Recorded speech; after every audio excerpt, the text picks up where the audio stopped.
C'est une autobiographie qui s'appelle « À l'ombre des eucalyptus », écrite par une ancienne militante éthiopienne qui s'appelle Ngudaï Bekele.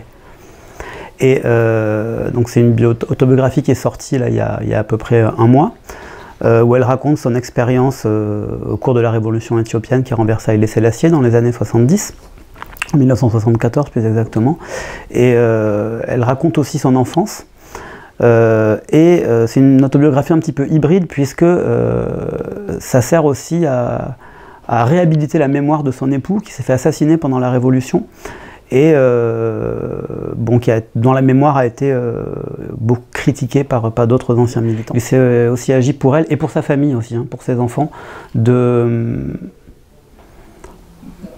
se réparer psychologiquement en mettant sur papier et en rendant public le traumatisme qui a été vécu par la famille, et ça illustre une forme de répression bien spécifique qui est d'assassiner des opposants et d'interdire aux familles de faire le deuil. C'est-à-dire que pendant 40 ans, ils ne savaient pas, les enfants ne savaient pas où leur père était mort et où il avait été enterré, même s'il avait été enterré, son épouse non plus. Suite d'ailleurs à l'écriture de ce livre, la famille a démarré des recherches et ont retrouvé les corps et ont réussi en août 2019 à faire un enterrement. C'est une autobiographie qui est sortie à un moment un peu charnière où, après une trentaine d'années de silence sur la révolution éthiopienne, silence dû au traumatisme dû à sa violence, aux massacres de masse qui ont eu lieu à ce moment-là, depuis 1 an ou 2 ans, un nombre important d'autobiographies sont publiées par d'anciens militants. Et les autobiographies de femmes sont très très rares.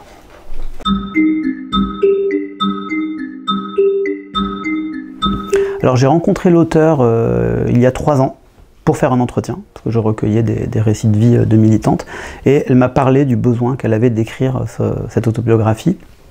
Et donc j'ai aussi suivi l'élaboration de ce livre, j'ai relu les brouillons, j'ai fait quelques commentaires, etc. Voilà. Cet objet est extrêmement important parce qu'il s'agit d'une prise de parole. Des livres ont été écrits récemment sur l'histoire du mouvement étudiant éthiopien, soit par d'anciens militants, soit par des historiens. Et il se trouve que les femmes ne sont jamais mentionnées, alors qu'elles composaient la moitié des effectifs militants, qu'elles ont payé très cher leur investissement politique par des tortures, des emprisonnements, voire la mort. Et voilà, elles sont jamais mentionnées vu que l'histoire est écrite par des hommes, et donc elles ont eu ce besoin de prise de parole pour montrer en fait ce qu'elles ont fait durant cette révolution. Ce que je trouve aussi extrêmement, ce que ce type de source apporte à mes recherches, c'est une expérience individuelle et surtout le fait qu'on peut se situer aussi bien dans une histoire des formes d'action politique pour des raisons rationnelles entre guillemets, notamment le marxisme, renverser un régime féodal, etc. Mais on peut aussi se situer dans l'histoire des émotions, parce qu'on comprend aussi les motivations d'ordre éthique, d'ordre émotionnel en fait, des militants et de l'engagement.